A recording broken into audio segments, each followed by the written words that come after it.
The access road had been dirt for 40 minutes by the time I saw the lookout. It came up over the ridge all at once. 1 minute I was crawling along between gray sagebrush and loose black rock, and the next the tower was there above me, sitting on the top of Wild Horse Butte with the Alvord Desert spread out behind it. It was July, but the air up there had a cold edge to it. I rolled the window up and kept driving. I hadn't had a welding job in a month. I hadn't had much of anything in that month except whiskey and the steady knowledge that I was making every part of my life worse. My hands had started shaking when I woke up. They'd shake when I tried to hold a coffee cup. They'd shake when I reached for the bottle. That part was almost funny, if you had a bad enough sense of humor. The thing making me sick was also the thing that settled me down. I signed the divorce papers with Peggy at a Denny's in Burns 3 days before I came up there. We sat in a booth by the window with the papers between us and a plate of eggs neither of us touched. It wasn't a dramatic scene. Nobody threw anything. Peggy didn't cry, and I didn't either. We just signed. The caretaker job at Wild Horse Butte paid almost nothing. It came with a single-room tower and 6 weeks of work, which was about all I was qualified for at that point. I told myself it was a chance to get steady. That was true, I guess. It was also a place where nobody could bring me a drink unless I drove 40 minutes to find one. I parked beside the tower and got out. The lookout wasn't much to look at. Metal stairs ran up to a square room with windows on every side. The paint had gone flat and chalky from the weather. There was an old antenna on the roof and a short outhouse behind the building that leaned a little to one side. I stood there with my hand on the truck door and listened. Nothing. That was part of why I'd taken the job. No traffic, no neighbors, no bar lights down the road. Just the wind moving through the sage and the sound of my own boots on the metal stairs. I called Peggy before I unloaded anything. I had 1 bar on my phone near the truck, then none when I moved closer to the tower. I walked around until the call stayed connected. "Hey," I said. There was a pause on the other end. Peggy always paused before answering me when she thought I was about to ask for something. Hi, Floyd. "I'm here." At the lookout? "Yeah, I made it." She didn't say that was good. I didn't expect her to. "I'll stay the whole 6 weeks," I said. "I won't drink. When I get back, we can talk about my stuff." Your stuff is still in the garage. "My helmet?" Your helmet, your tools, your clothes, and your papers. I closed my eyes. I could picture all of it. The welding helmet on the shelf by the freezer, my toolboxes under the workbench, the clothes I'd left in the hall closet because I thought I'd be back in a couple days. "I want to come get it," I said. I know. "After 6 weeks?" Only if you finish the job without drinking. "I will." She paused again. Don't call me every night. She said. Call me from town when you're out. "I can do that." Floyd. "I'm sober." I didn't ask if you were sober today. I didn't have anything to say to that. The phone started breaking up and the signal dropped before either of us said goodbye. I put it in my pocket and carried my bags upstairs. Inside, the tower was 1 room with a cot, a little propane stove, a table, and a radio set against the wall. There was a caretaker logbook on the table with a weather log clipped beneath it. The windows were dirty around the corners, but they gave me a full view of the ridges and the desert beyond them. I opened the logbook and looked through the last few pages. Most of it was weather. Wind direction, cloud cover, temperature, that kind of thing. The previous caretaker had written small and neat. There wasn't much else. I picked up the radio and turned the main switch on. A woman answered after the first call. Wild Horse Butte, go ahead. "This is the new caretaker," I said. "And Floyd." Let me check that. You're Floyd Hughes? "That's right." How's the tower?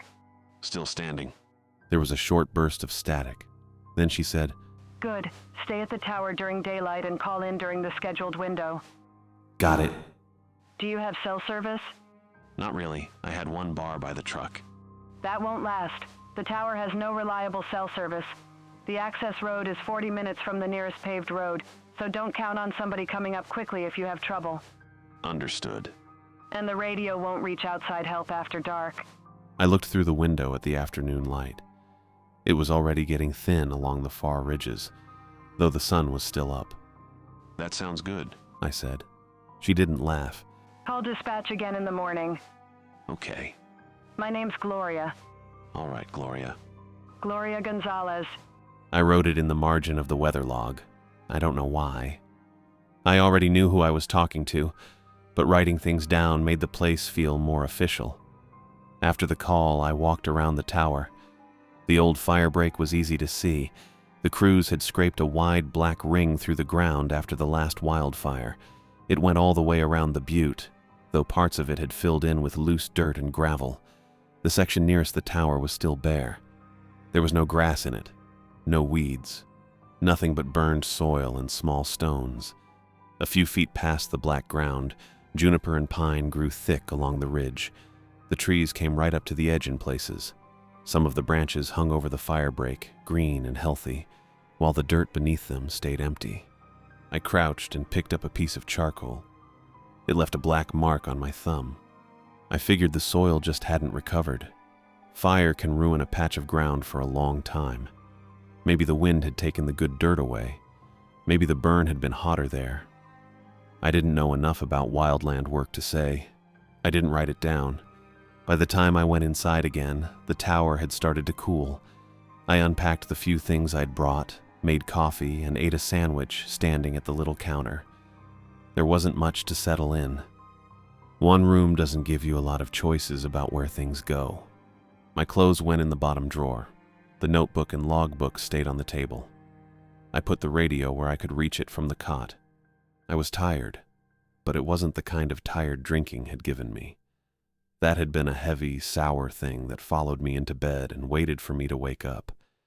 This was just being worn out from the drive and the stairs and having nowhere else to go. I opened the caretaker logbook and found the inside cover. There was enough room for a short line. I wrote July 8th, first sober day. I looked at it for a while, then closed the book. By morning, I'd been at the tower for a week. The first few nights I woke up every couple of hours, sweating through my shirt and reaching for a bottle that wasn't there. Then the nights started getting longer. By the end of the week, I was sleeping all the way through until the light came in the windows. I hadn't slept like that in years. I marked each sober day in the caretaker logbook.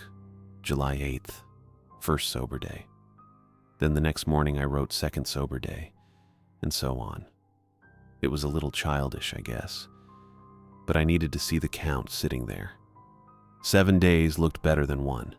7 days was a week. I called Gloria during the daylight radio window every morning. She'd answer after the first call and ask for the weather, the condition of the road, and whether I needed anything from town. I told her no each time. I had coffee, canned food, and enough water to last longer than I planned on staying. After the calls, I usually walked the fire break. There wasn't much to the walk. The burned strip went around the butte and came back near the tower, so it didn't take more than 20 minutes if I kept moving.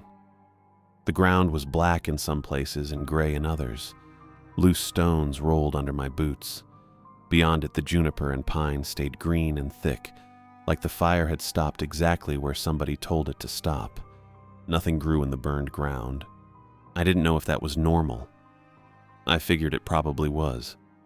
The fire break had been scraped down to bare dirt, and maybe it took a long time for anything to come back. I'd seen weeds grow through cracks in concrete, though, so it seemed strange that not even a little weed had found a place there. That was the kind of thing you noticed when there was nothing else to do. I was standing near the north side of the tower on the 7th morning when I heard an engine coming up the access road. It took a while before I saw the truck. The road curved behind a ridge and then came up through the sage, so a vehicle could be close before it showed itself. The truck was white with a green stripe down the side. A man in a ranger uniform was driving. He lifted one hand when he saw me and gave a short wave through the windshield. I stepped away from the fire break and waited by the stairs. The truck stopped beside the tower. The man got out and shut the door with his hip. He was tall and lean, with close-cropped gray hair and a government-style jacket that looked too clean for the road. Morning, he said. Morning. I'm Wesley, District Ranger. He held out his hand. I shook it. His grip was firm but not hard, and his hand was colder than mine. Floyd, I said. I know. Dispatch has you on the schedule. That made sense. Gloria had told him, or somebody had. I looked at the truck. There was no other person inside. First inspection? I asked. First one for you. He smiled. You mind if I take a look at the logbook? No. I led him upstairs. He followed without saying much. The stairs made their usual metal clank under us, and when I opened the door, the little room smelled like coffee and propane. Wesley went straight to the table. He picked up the logbook and flipped through the pages. He didn't read fast. His eyes moved down each line and stopped at the weather entries, the radio calls, and my sober day count. Looks like you're keeping good records. He said. I'm trying to. That's all anybody can do. He turned another page. I watched him read the line about the first sober day. I'd written the words small enough to be easy to miss. How's the isolation treating you? Fine. Some people have trouble with it. I don't. He looked up at me. You need any supplies? Coffee would be good.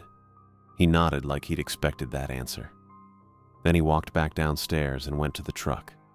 I stayed by the window and watched him open the passenger door. When he came back, he had a brown paper bag in one hand. Spare bag, He said. still sealed. He set it on the table beside the logbook. I picked it up and felt the weight of the coffee inside. Thanks. No problem. He stood there looking around the room. The cot was against the far wall. My clothes were in the bottom drawer. The radio sat within reach of the cot. There wasn't much to inspect after that. The last caretaker didn't make it through the season. He said. I put the coffee back on the table. Why not? His eyes went to the windows. Isolation got to him. How long was he here? Long enough. That wasn't really an answer, but I didn't push it right away. Wesley opened the logbook again and ran one finger along the edge of the page. What was his name? Kyle. Kyle what? Wesley paused. It wasn't a long pause. Maybe 2 seconds, but it was long enough that I noticed it. Kyle Walsh. He said. He started seeing things up here. I looked at the windows. The glass showed the trees, the ridge, and a pale stretch of sky. Nothing moved out there except a small bird that landed on one of the juniper branches. What kind of things? The usual kind, I suppose. Shapes at night. Voices. Somebody standing outside when nobody was there. He shrugged. The isolation can do that. Did he leave a forwarding address? Wesley looked back at me. Not that I have. That answer came quicker than the other one. Could I get it from the district office? If he gave them one. He closed the logbook and rested his hand on it. Kyle wasn't reliable by the time he left. He said. You shouldn't put too much stock in anything he may have written down. I haven't seen anything he wrote. Good. The word came out easy. He smiled again. It was a pleasant smile. You sleeping properly? He asked. Yeah. No trouble at night? No. He watched me for a second. I could feel the question sitting there between us, waiting for me to change my answer. I'm fine, I said. I didn't say you weren't. I know. I didn't want him thinking I was losing it. I didn't want him ending the job and sending me back to Burns before I'd had a chance to prove anything to Peggy. 7 days sober wasn't much, but it was more than I'd had in a long time, and I wasn't going to let some district ranger decide I couldn't handle a little quiet. Wesley picked up his hat from the table. Call dispatch if you need supplies. He said, Or if the isolation starts getting to you. I will. He went downstairs. I heard the door close and his boots cross the metal landing. A minute later, the truck started. I stood at the window and watched him drive back down the access road. The sun was still up but already low over the far ridge. The tower door locked behind me when I pulled it shut, and I went back inside. The coffee bag was still sitting on the lookout table. The next morning, I walked up to the nearest ridge to make a phone call. The signal came and went up there. I'd get 1 bar if I stood near a flat piece of rock and held my phone away from my body. 2 bars if the wind was blowing from the right direction, though I never figured out which direction that was. It wasn't much of a signal, but it was enough to call Peggy. I tried once and got nothing. The second time it rang. "Hi, Peggy." There was a pause. Peggy took a moment before answering whenever she thought I was about to ask for something. Hi, Floyd. "I made it a week." Without drinking? "Yeah." She didn't say congratulations. I wasn't expecting her to. A week was good, but a week was also the amount of time I'd promised before and then failed at. Your helmet and papers are still in the garage. She said. "I know. I'm keeping them there. I'll come get them when I'm back." After 6 weeks? "After 6 weeks." She waited before answering. The phone crackled in my hand and the signal dropped to 1 bar. Floyd, I'm not giving your things back because you made it 7 days. "I know. You need to follow through." I will." That was the part I wanted to say with more confidence than I had. I was sober. I'd made it through the first week. I was sleeping better and eating regular meals, and I hadn't driven 40 minutes for a bottle, which seemed like the sort of thing that ought to count for something. But Peggy had heard all of that before. She knew how long my good intentions lasted. "I'm finishing the whole assignment," I said. 6 weeks. I'm staying sober the whole time. Then I'll come get my tools and clothes." All right. It wasn't encouragement. It was just an acknowledgement that she'd heard me. "I mean it." I know what you mean. The phone went quiet for a second. I could hear something faint on her end, maybe a car passing or a door closing. Then the signal broke up and the call ended. I stood there with the phone against my ear until it told me the call was over. The ridge didn't look any different than it had before. Gray rock, low sagebrush, the desert stretching out below me in a flat, pale sheet. The tower sat behind me on the butte, and from up there it looked smaller than it felt when I was inside it. I started back. 6 weeks had seemed like a long time when I first took the job. By then it had turned into something more specific. It was a promise I'd made to Peggy, and one I'd made where she couldn't see me break it. That made it harder to lie about. I got back to the tower before noon and wrote the call in the logbook. I didn't write down everything Peggy had said. There wasn't room for all of it, and most of it was already in my head anyway. I wrote, 7 days sober, staying for full assignment. Then I made coffee and went on with the day. The days settled into a routine after that. Every morning I called Gloria during the radio window and gave her the weather. She'd ask if the road was clear and if I needed supplies. Let me check that. She'd say if I asked about anything, even when the answer was already obvious. I usually told her I was fine. I kept the logbook. I walked the ridge and made the loop around the fire break. I ate when I was hungry and went to bed after dark when there wasn't anything else to do. I still woke up some nights with my heart beating hard, but I didn't reach for a bottle anymore. Wesley came by at regular times. He always used the same access road and always showed up during the day. He'd park at the tower, come upstairs with that same clean uniform and pleasant smile and ask how I was doing. Sometimes he brought supplies. Sometimes he just looked through the logbook and stood by the windows talking about the weather. He was easy to talk to if you didn't mind doing most of the listening. Beautiful day. He said on one visit. "It is. Good visibility. All the way to the desert." He nodded and looked out through the glass. That's what we like to hear. He never stayed late.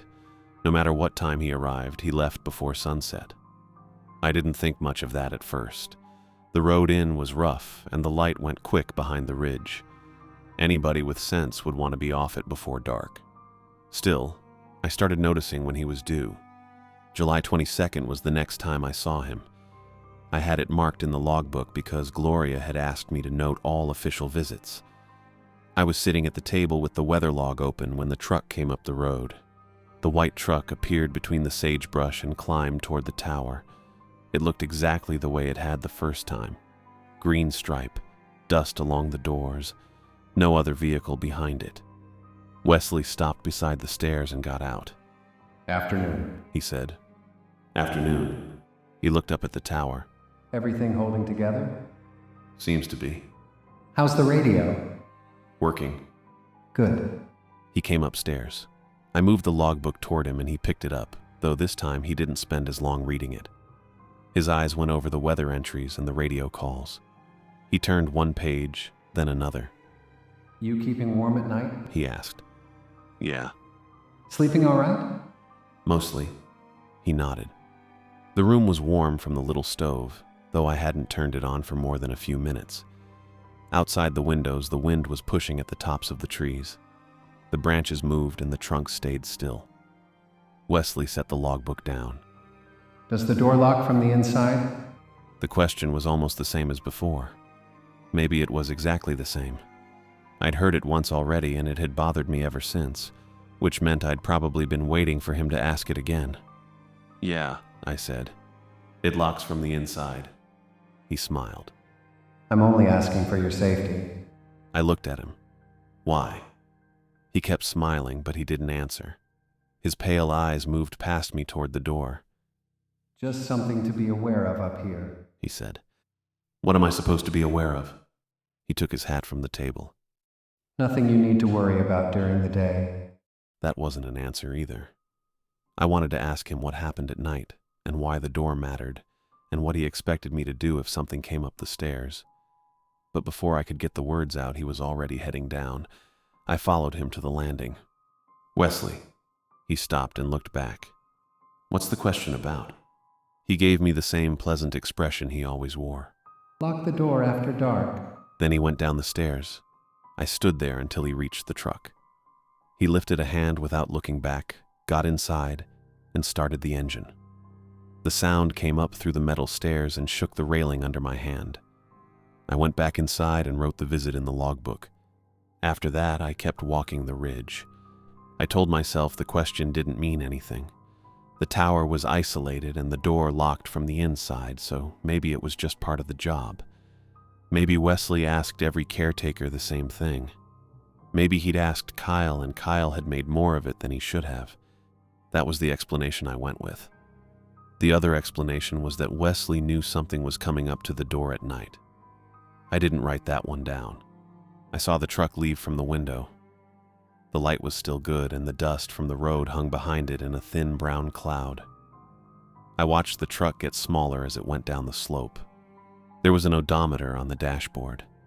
I could see it whenever Wesley opened the door or leaned across the cab. I'd noticed it on his earlier visits without paying attention to the number. This time I paid attention. It showed the same mileage as before.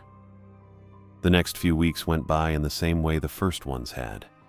I got Gloria on the radio each morning, gave her the weather, and told her the road was clear. I checked the ridge after breakfast and went around the fire break. I kept writing in the official logbook, mostly wind direction and cloud cover and the times Wesley came by. Wesley kept coming during the day. He'd park beside the stairs, then come up in his clean uniform with a pleasant smile. Sometimes he brought coffee or canned food. Sometimes he only checked the logbook and asked if I was sleeping all right. Any trouble with the tower? He'd ask. No. Anything outside at night? No. He'd nod at that. Then he'd look toward the door and ask if it locked from the inside. I always told him it did. He never stayed after dark. By then, I'd stopped thinking that was strange. The road was bad, and the light was gone once he got behind the ridge. That was a good enough reason for anybody who wanted one. I still watched the odometer when he left. The number never changed.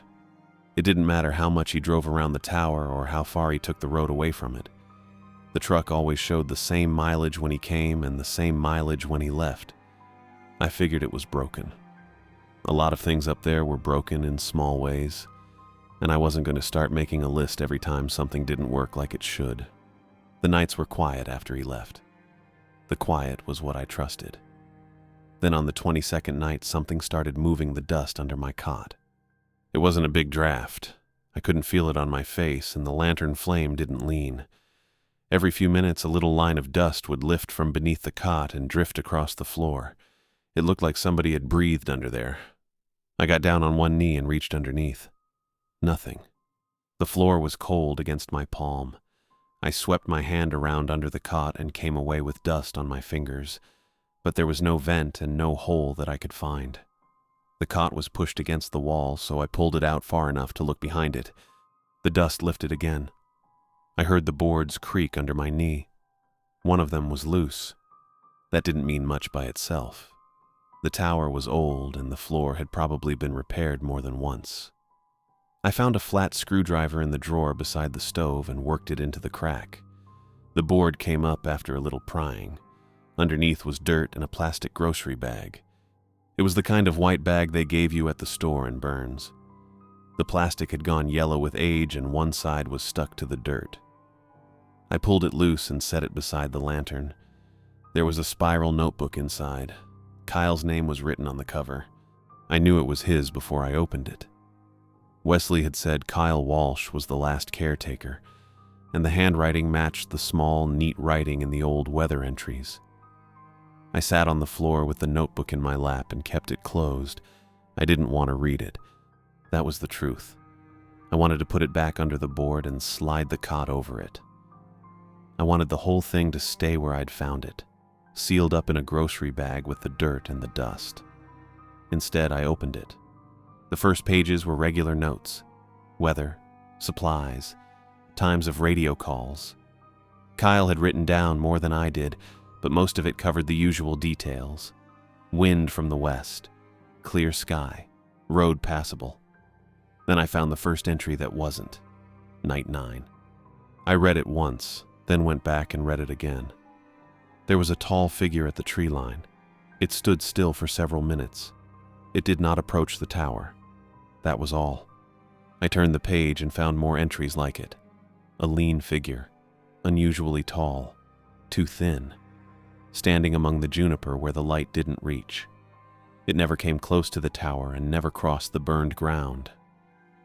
Kyle wrote that part down more than once. I looked over at the windows. The north glass showed the black line of the ridge and the trees beyond it. The lantern light reflected off the inside of the window so I could see my own face floating there. Behind it was only darkness. I turned another page. Night 20, 2 a.m., 3 taps on the north glass. The figure was at the tree line. It will not cross the burned firebreak. I set the notebook down and rubbed my eyes. I was tired. That was the easiest explanation.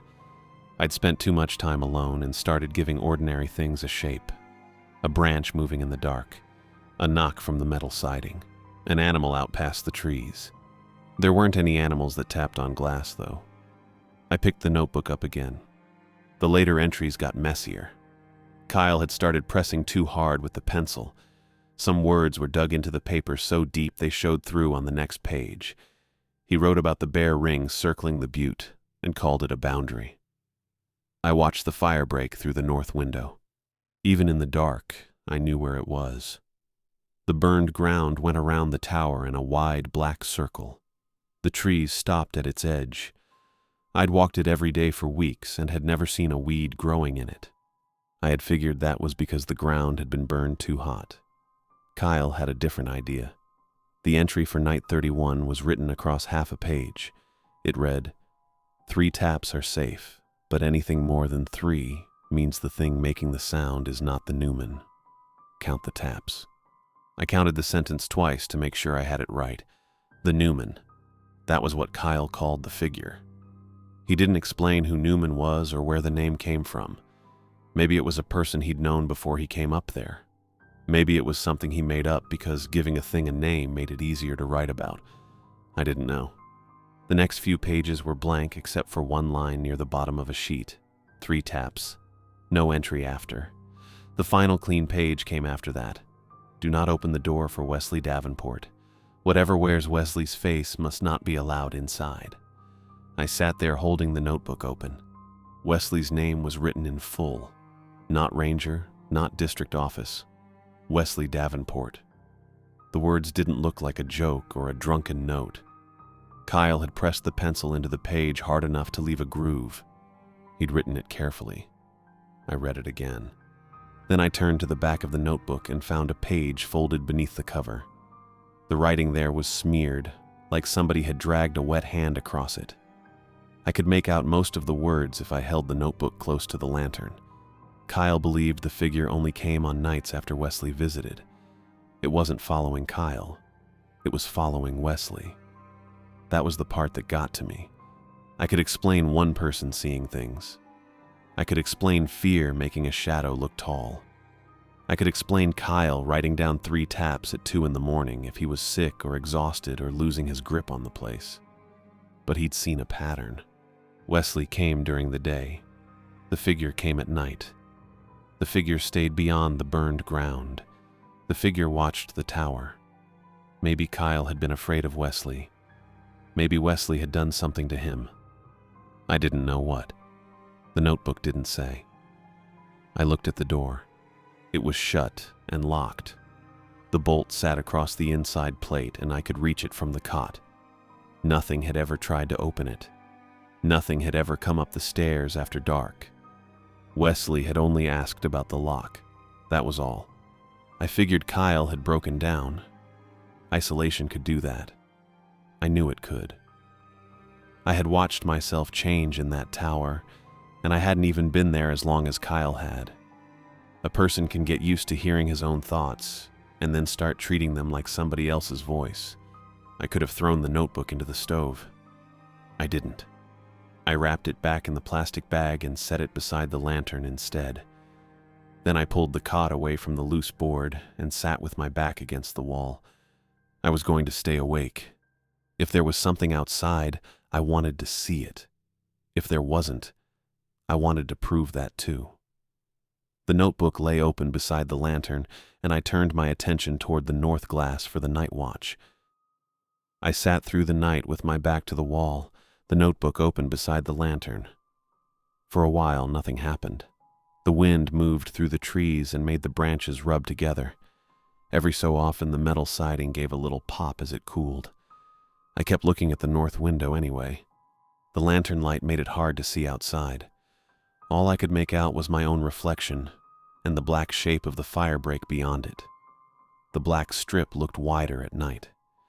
Maybe that was because the edge of it disappeared into the dark. During the day, I could see every stone and patch of gray dirt. At night, it was just a ring enclosing the tower. I checked the time whenever I started thinking I might have missed something. It wasn't 2 yet.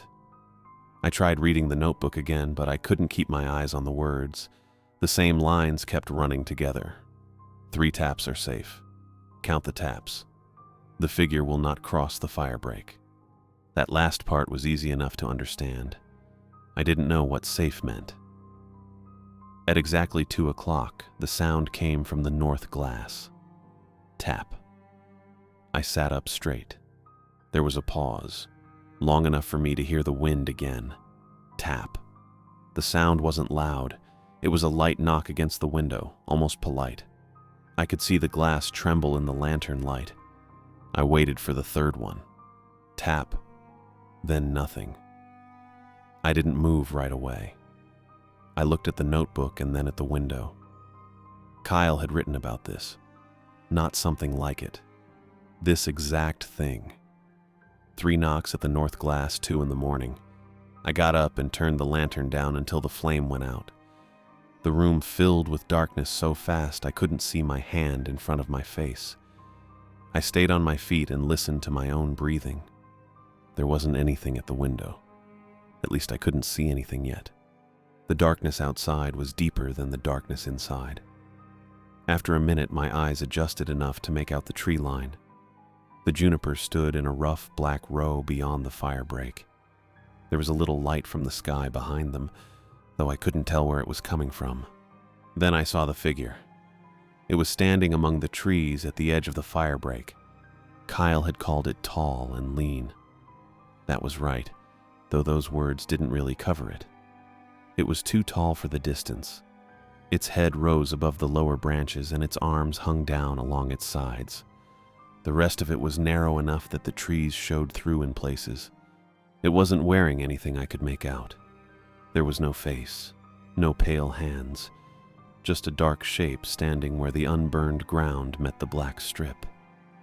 I looked at the fire break. The figure was on the other side of it. That didn't make me feel better. It only meant Kyle had been right about one more thing. I stayed beside the cot and watched it. I didn't want to get closer to the window. I didn't want to move away from it either. There wasn't any good place to stand in that room. The door was behind me and the north glass was in front of me, and the cot took up most of the space between them. The figure didn't move. I figured it could be a tree, maybe a dead trunk I hadn't noticed before. The dark made things look taller than they were. If I stared at a fence post long enough, it would start looking like a person. But trees don't stand apart from the other trees. This one was out in front of them. It stood at the exact edge of the charred strip and faced the tower. I watched it for an hour, maybe longer. I lost track because I stopped checking the time. The figure stayed in the same place. The wind moved the branches around it but didn't move it. Once the sound of something crossed the roof, I flinched hard enough to bang my shoulder on the wall. Nothing came to the door. Nothing touched the glass again. I kept waiting for the figure to step forward. It didn't. The black firebreak stayed between us. In daylight, it barely looked like a boundary, a strip of burned dirt and stones that a person could cross in a few steps. At night, it looked like a line painted on the ground. I thought about going downstairs and checking the other windows. I thought about opening the door and looking down the stairs. I didn't do either. I figured if the figure wanted me to see it, then the north window was where it wanted me looking. That was probably just another way of saying I was scared. I was scared. There wasn't any point lying about that, not to myself and not in a notebook. The sky started getting lighter sometime before dawn. The tops of the trees turned gray first. Then I could see the stones in the firebreak and the uneven patches where the fire had burned hotter. The figure was still there. It looked less like a tree as the light came up. It also looked less like a person. I couldn't see any details. No eyes or mouth. No clothing. The shape was too far away for that. But I could see that it was standing straight and watching the tower. I had the feeling it would stay there as long as I stayed awake to watch it. The sun reached the ridge a little after first light. I saw the brightness move along the top of the trees and spill down across the firebreak. The figure was gone.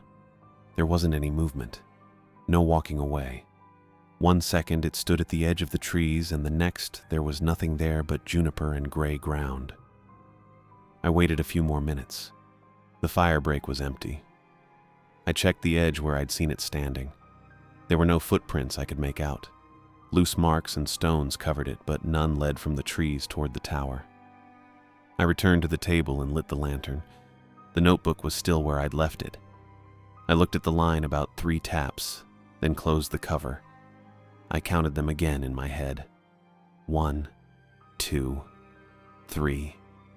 Exactly 3. I opened the official logbook and turned to the next clean line. I wrote the time first.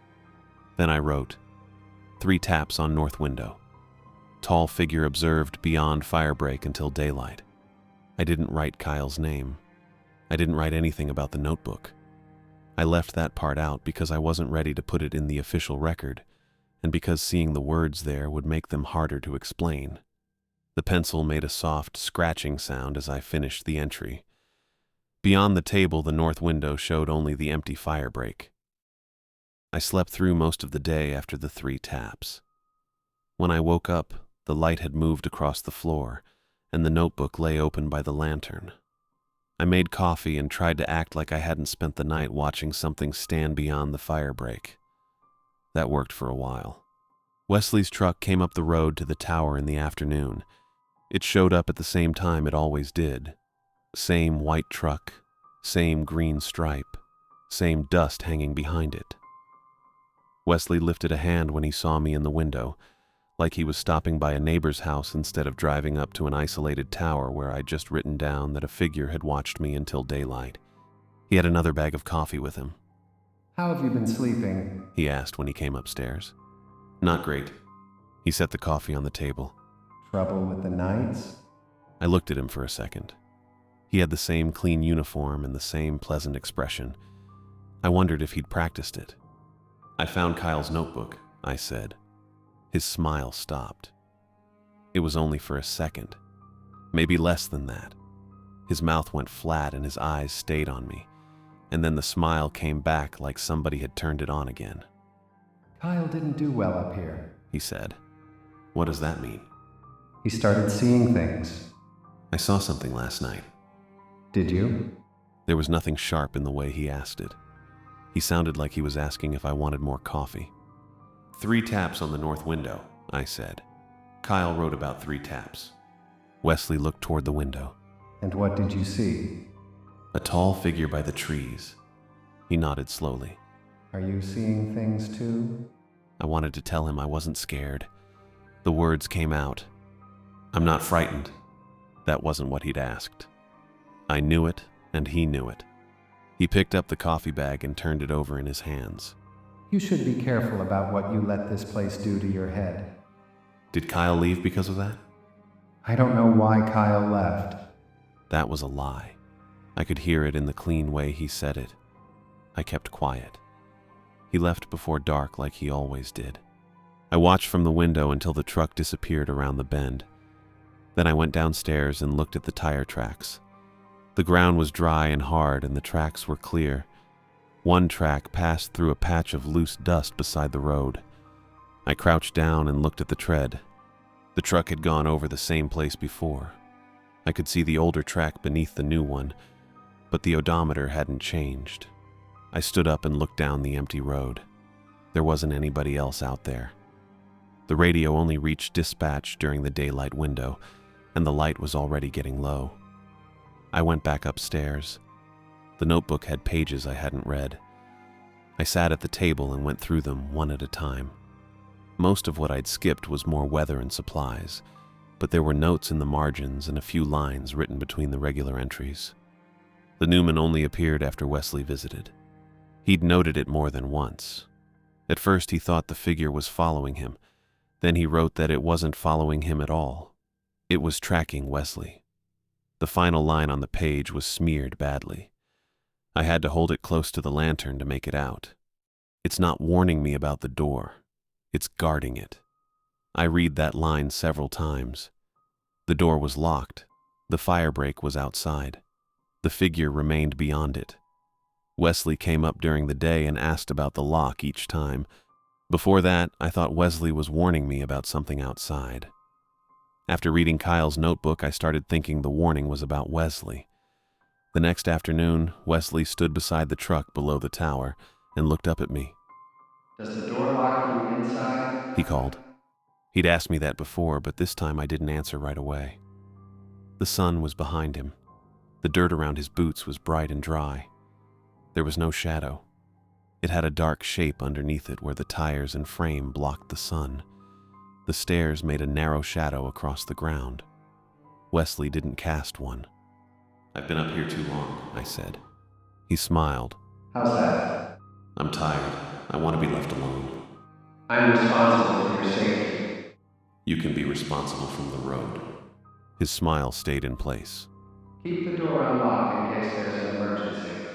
I didn't answer him. He waited a moment like he expected me to, then got into the truck and drove away. I stood at the top of the stairs until the dust settled. Then I went inside and slid the bolt across the door. At the next daylight window, I called Gloria on the radio. Let me check that. She said when I asked about Wesley. There was static under her voice and a thin electronic whine that came and went with the signal. I held the microphone close. Is Wesley still the district ranger assigned to Wild Horse Butte? There was a pause. Floyd, there isn't a current employee by that name assigned to the lookout. Check again. Let me check that. More static. I pictured her looking through the personnel records at her desk. She'd done that before whenever I asked about something she didn't expect to find. Wesley retired 2 years ago. She said. He moved to Idaho. I looked toward the locked door. 2 years? That's correct. There is no current employee named Wesley Davenport scheduled for Wild Horse Butte. What does the vehicle look like? I told her about the white truck and the green stripe. She repeated the description back to me in a shortened form, then told me to remain at the tower and contact dispatch again the next morning. What about Kyle? I asked. Can you check what happened to Kyle? The signal broke up before she could answer. I kept saying hello into the microphone, but all I got back was static. I searched the tower after that. The notebook's final section was glued shut beneath the back cover. I worked at it with my thumbnail until the paper tore. Underneath were entries about 3 earlier caretakers. I didn't know their names. He'd listed them, but every entry ended before the person left the lookout. Each one had been visited by Wesley. Each one had vanished. The Newmans stayed at the fire break while Wesley was there. He'd added that in the margin. The entries stopped after that. I took the notebook up to the ridge and called Peggy before the signal disappeared. "Hi, Peggy." There was a pause. Hi, Floyd. "The ranger assigned to the tower has been dead for 2 years." Another pause. Have you started drinking again? "No, I'm not sending anyone into the mountains for another crisis. I'm sober." Floyd, call me from town when you're out. "I will." I wanted to tell her about the truck, the shadow, the thing at the window, and Kyle's notebook, but I could already hear how it would sound. I wanted to tell her about Kyle's notebook, but I could already hear how it would sound. I was drunk and afraid and asking her to fix something I couldn't explain. "I'll call you from town," I said. Then I ended the call and walked back to the tower, Kyle's notebook under my arm. The next 3 days passed without Wesley coming back. I spent most of them watching the tree line through the north-facing window. I didn't stand there all day. I had to eat and sleep and keep the radio schedule. But whenever it got dark, I brought Kyle's notebook over beside the cot and sat where I could see the fire break. The Newman appeared every night. At 2 in the morning, it gave 3 taps against the glass. Exactly 3.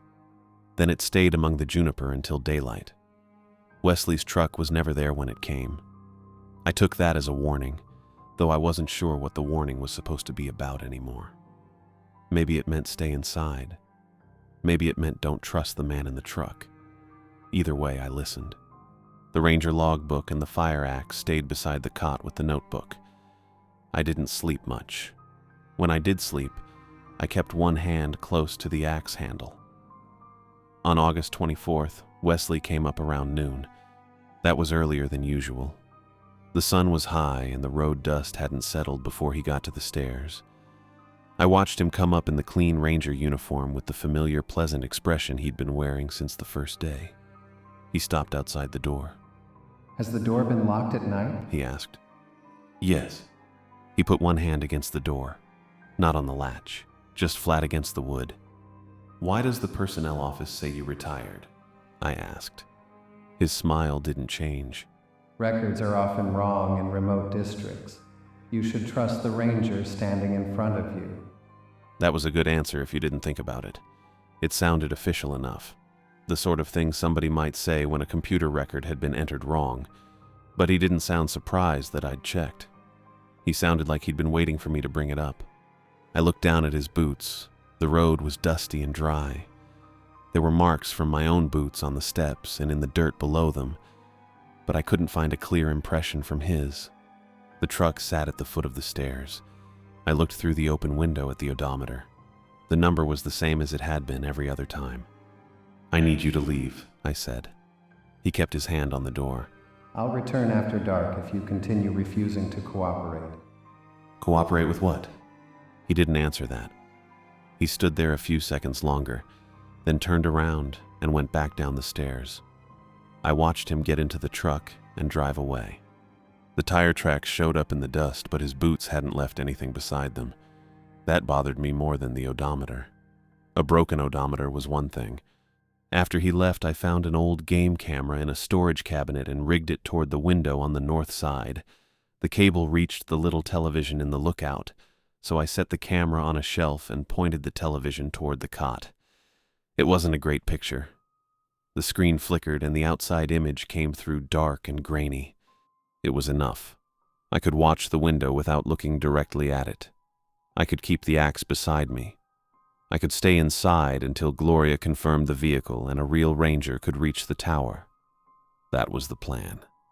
On the night of August 25th, I barred the door and sat in front of the television. The fire axe was on the floor between my boots. Kyle's notebook was open beside it. At exactly 2 in the morning, the first tap came through the northern pane. I watched the screen. The window was empty except for the trees and the edge of the fire break. Tap. I leaned toward the television. Tap. There was a pause after the third one. I was waiting for the silence to settle when another tap struck the glass. 4. I didn't move. The fourth tap was lighter than the others, almost like whatever was outside had made a mistake. Then it tapped again. 5. The sounds kept coming. 6, 7. After that, they got faster. The tapping turned into a hard scrabbling noise against the glass, like fingernails dragged across it. The screen showed the empty fire break. The Newman was gone. I looked toward the window on the north side. There was nothing there. No tall shape among the trees. No movement at the edge of the scorched earth. The scrabbling kept going on the television. Then I saw Wesley. He was standing behind my shoulder in the reflection on the screen. The image showed the inside of the tower from the game camera. I could see the cot and the table in the back of my head. Wesley stood behind me near the reflected window. His face was stretched too wide. His mouth opened and closed around the words.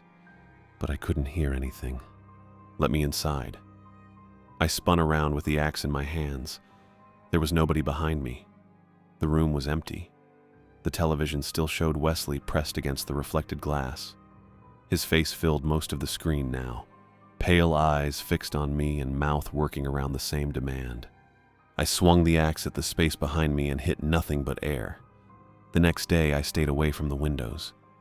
I kept the radio close and tried Gloria several times, but the signal wouldn't hold long enough for her to confirm anything. I didn't leave the tower. I didn't go down to the road. There wasn't any point in walking towards something that wanted me to open a door. At dusk, Wesley's truck appeared on the access road. It was the wrong time. Wesley had never come after dark before. The light was already low, and the dust behind the truck looked gray instead of brown. I bolted the door before he reached the stairs. He stopped outside. For a while, he didn't say anything. Then his voice came through the wood. "Floyd, let me inside." It still sounded warm, almost kind. I kept the axe in both hands. "No." "You should open the door. "No." I can keep you safe." The voice changed while he was saying it. There was something underneath it. Another voice laid over the first one. Then another. They all sounded like Wesley, but they weren't speaking together. They were crowding each other. "Let me inside." The door shook in its frame. I backed away from it. The bolt held for one more hit. Then the wood began to split around the latch. A narrow crack opened and something pale pushed through from the other side. It wasn't a hand. It had too many joints, and the fingers were too long. They bent around the broken wood and reached into the room. I looked at the cot. The floorboards beneath it were old and soft. I put the axe blade against the first board and chopped. The wood gave after 3 strikes.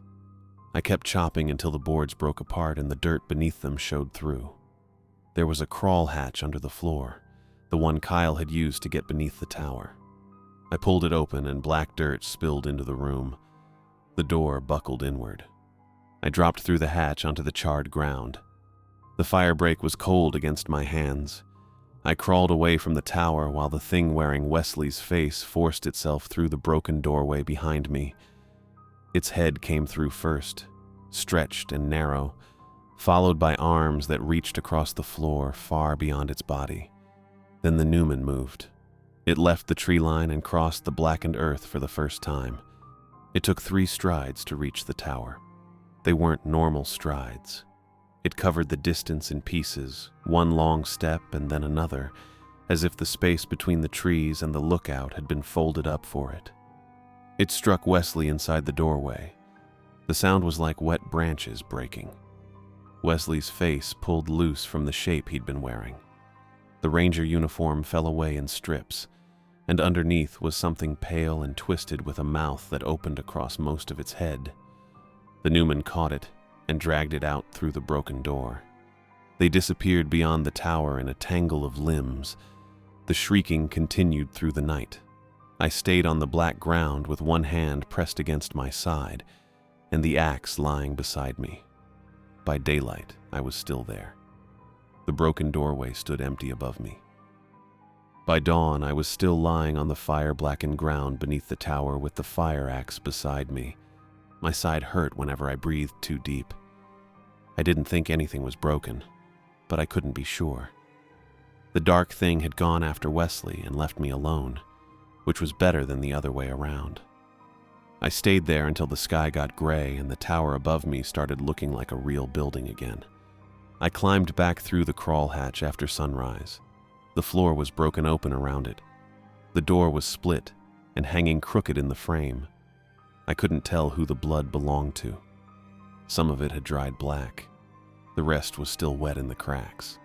I took Kyle's notebook and the axe. I left the rest of the mess where it was and drove down to the ranger station outbuilding. The truck took a few tries to start. My hands were shaking and I had to stop twice because my side hurt too much to lean forward. The road was empty. There was no dust ahead of me and no truck behind me, so I kept going. Wesley had always said he used the outbuilding for supplies and records. He'd mentioned it the first week I was at the tower. I never had a reason to check. When somebody tells you they're responsible for a place, you don't usually go looking for proof that they're lying. The outbuilding sat behind the main station with a padlock through the hasp. There wasn't a ranger vehicle parked nearby, no private vehicle either. The main building was closed up and the windows were dirty. No one had used the place in years. I got the fire axe out of the truck and broke the padlock. It took 3 swings. The first bent the metal. The second broke the hasp loose from the door. The third wasn't necessary, but I was tired and angry and didn't stop when I should have. Inside, the room smelled like dust and old mouse droppings. There were empty shelves along the walls and a desk with one drawer hanging open. A calendar was still tacked up behind it, but the pages had curled until the whole thing looked like a dead moth. I searched the shelves first. There were some rusted cans, a stack of old maps, and a metal box with no lock on it. Nothing useful. I was about to leave when I noticed the floor near the back wall had a different color. One board was newer than the others. I pried it up with the axe. The crawl space underneath was shallow. I had to lie down and reach in with one arm. My ribs complained about that, but I kept reaching until my fingers touched a boot. It was one of Kyle's boots. The leather was dry and cracked and there was dirt packed into the sole. I pulled out the other one after it. Then I found a wallet wrapped in a piece of oilcloth. It belonged to another caretaker. There was no picture inside, just an old driver's license and some money gone soft around the edges. I didn't study the name. Behind the boots was a canvas mail sack. It was heavy with spiral notebooks. The sack had been shoved all the way to the back where nobody would see it unless they already knew to look. I dragged it into the light and opened it. The notebooks were from different years. Some had dates written on the covers. Some had only seasons. The paper in the oldest ones had turned yellow and brittle, and the newer ones smelled like mildew. They all belonged to caretakers who had worked at Wild Horse Butte before Kyle. With the sack beside me, I sat on the floor and started reading. At first, the entries looked normal. Weather, fuel use, radio checks, road conditions. The same things I'd been putting in the official logbook. Then Wesley's visits started showing up. He came on the same sort of schedule every time, usually in the afternoon, usually with coffee or supplies. He asked whether the door could be locked from inside. He acted like a man checking on somebody who'd been left alone too long. The entries got shorter after that. One caretaker wrote about hearing footsteps on the stairs. Another wrote that the ranger had come back earlier than expected. A third had only enough room to write that Wesley had stood outside the door for almost an hour. Each notebook ended during the week after one of those visits. None of them had a final entry saying the caretaker had left. There were no notes about a truck coming to pick them up. No mention of a transfer or a family emergency. The writing just stopped. One day the tower was occupied. A few days later it wasn't. I kept going until my back started hurting from sitting on the floor. The actual ranger service file was in a thin folder under the old maps. It had been folded in half and shoved behind the desk. The cover said Wild Horse Butte Lookout, and underneath that it said decommissioned. The reason was 3 vanished caretakers. I read that part twice. The file didn't list any employee named Wesley Davenport. There wasn't even a retired ranger by that name in the personnel section. The visits in the notebooks matched the dates in the file closely enough that I stopped thinking about coincidence. The thing using Wesley's name had been doing this for decades. It found people who were alone. It came back on a schedule. It brought coffee, asked whether the locks worked, and talked about safety. It waited until the caretaker trusted the uniform more than his own instincts. Then it used the door. Kyle's hidden notes filled in the part the other caretakers hadn't understood. The Newman wasn't hunting them. It never came across the fire break after them. It stayed out there and gave 3 taps when Wesley was near. The Newman had been holding the other thing back. It had stayed between the trees because the blackened earth kept it from reaching the tower, or maybe because it didn't want to. I didn't know which. I only knew what had happened when Wesley got through the doorway. I put the notebooks back in the canvas sack and carried them to the truck. The sack wasn't as heavy as it should have been. I kept expecting it to pull my shoulder down, but the weight sat close against my leg and I managed it. Kyle's notebook went inside my jacket. I was leaving. I didn't have a plan beyond that. I could drive until I reached a road with traffic and call Gloria. I could call Peggy from town. I could sleep in the truck if I had to. None of it sounded good, but it sounded better than staying at the tower until Wesley came back. By the time I got the sack upstairs, it was getting dark. I set it beside the table and looked at the broken door. The gap around the frame showed the outside darkening one shade at a time. I wanted to leave right then, but the road down was narrow and steep, with loose rock along both sides. Driving it after dark would be a good way to put the truck in a ditch. I bolted the door as well as I could. The bolt still slid into the bracket, though the wood around it was split. I dragged the cot against the door after that and kept the axe in my hands. I couldn't do anything else. I sat there and waited for morning. The wind came up after sunset. It blew around the tower and sent dust through the broken doorway. I didn't hear any taps on the glass. I didn't hear anything on the stairs. It didn't make me feel any safer. I watched the road through the gap beside the door. The sky went black over the ridge. The fire break disappeared. The whole world outside the tower turned into shapes I couldn't trust. Then headlights appeared below the lookout. They moved slowly up the road to the lookout. I knew the truck before I could see the green stripe. It was coming at the wrong time. Wesley never came after dark, and he wasn't supposed to be coming at all. I pushed my back against the door and held the bolt in place with one hand. The fire axe was in the other. The truck climbed the last part of the road and came to rest by the damaged lookout.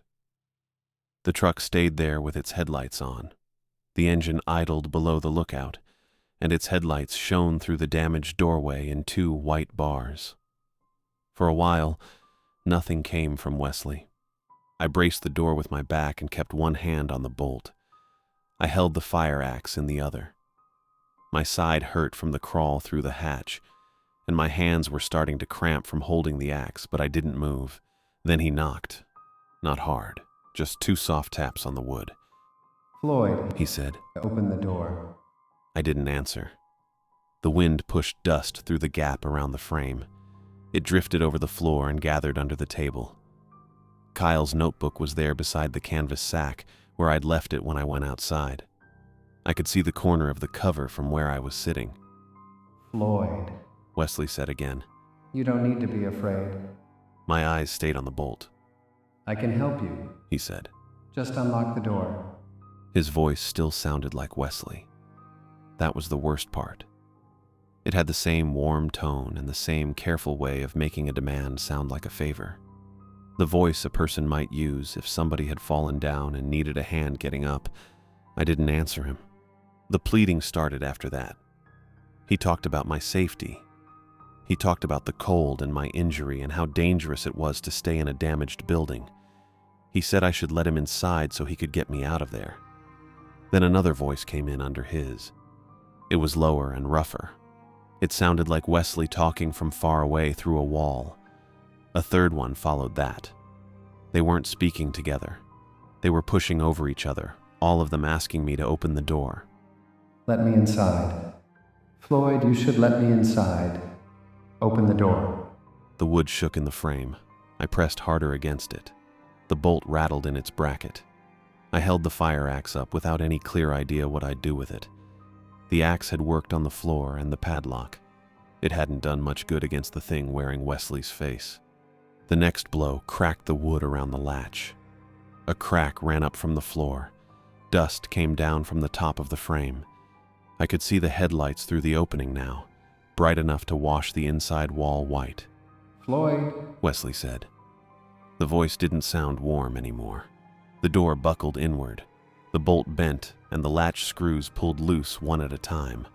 Something struck the other side and made the table jump. open the door. I stayed quiet. The voice turned angry. It became several voices again, all of them shouting over one another. The truck engine kept idling below us. The wind stirred the trees and the branches rubbed together. I could smell old smoke and wet dirt and something sour coming from outside. The door split wider. I kept Kyle's notebook in sight and didn't answer. That was all I had left to do. Not answer. Not open the door. Wait for the light.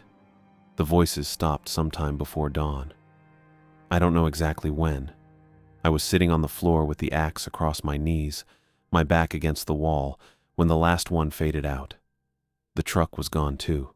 When the sky started turning gray, I crawled over to the radio. My side had stiffened while I sat there. I had to use the table to pull myself up. The radio microphone was still hanging from its hook, and I held it close while I waited for the daylight signal. "Gloria," I said. "This is Floyd." Static came back first, then her voice. Go ahead, Floyd. "I've got a fire hazard and a structural emergency at the lookout. The door frame is damaged and part of the floor is broken open. I need the tower evacuated." There was a pause. Are you injured? "My sides hurt. I can walk." Is there an active fire? "No. The fire break is still cold. I'm reporting it as a fire safety emergency." I didn't tell her about Wesley. I didn't tell her what had come through the door. I didn't mention the Newman standing beyond the blackened earth. There are some things you can say over a radio, and some things that sound stupid before the sentence is even finished. Gloria took down the report. She asked me to repeat the damage and whether I could reach the road out without help. "I can drive out," I said. Stay clear of the damaged structure. Contact dispatch again when you reach service. "I will." She repeated it back in the shortened way she always did. Evacuate the lookout. Avoid the structure. Contact dispatch from service. Then the transmission ended in static. I put the radio down and started packing. I slid Kyle's notebook into my jacket. The other notebooks went into the canvas sack, and I carried them to the truck one load at a time. My side hurt every time I climbed the stairs, but the journals weren't staying there. The canvas sack held every caretaker's notes from the crawl space. Some had names, and some didn't. Some had only a few pages left. They were still more than the blank files their families had been given. I left the tower's logbook on the table. Those were the facts I could give them. A damaged lookout, a broken floor, a fire hazard, an evacuation ordered before somebody got hurt worse than I already was. The logbook held weather, radio checks, and the dates Wesley visited. It didn't have the truth, but it had enough ordinary things in it to make the tower look like a place where something ordinary had gone wrong. The truck started after 3 tries.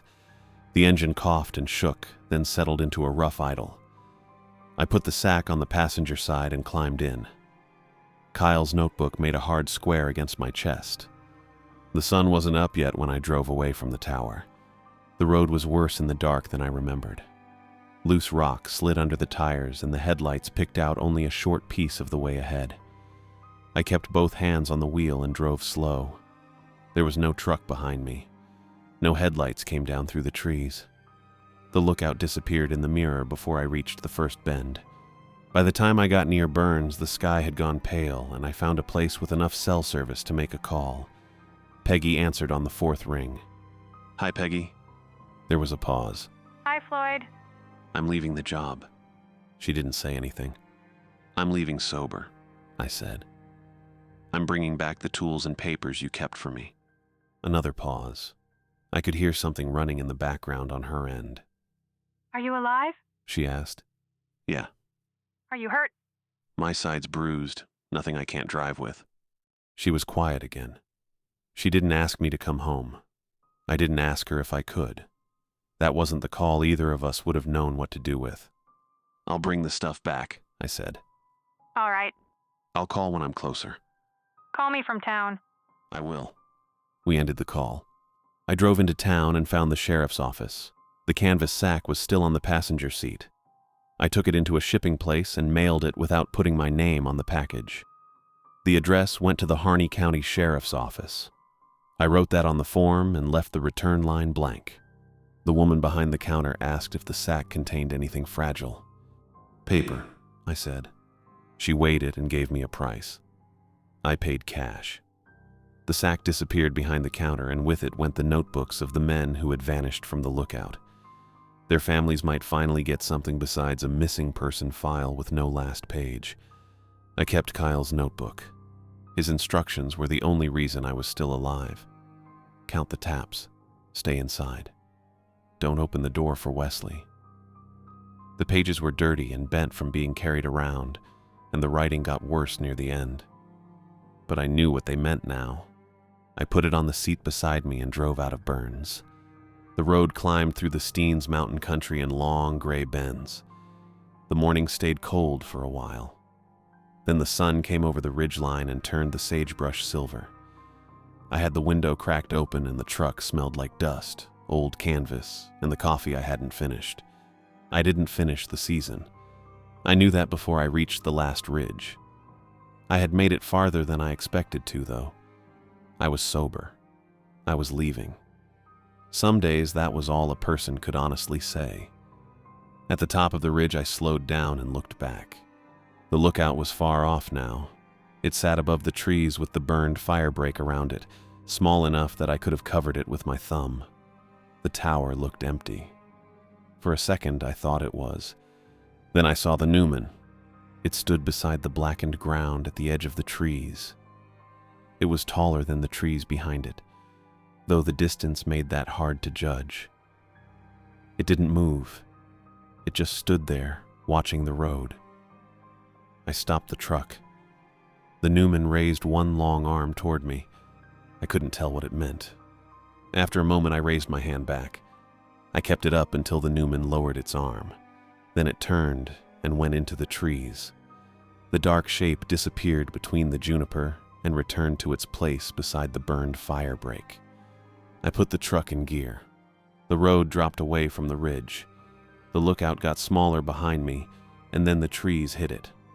I kept driving down the mountain road with Kyle's notebook beside me, leaving the damaged tower and the blackened ground behind.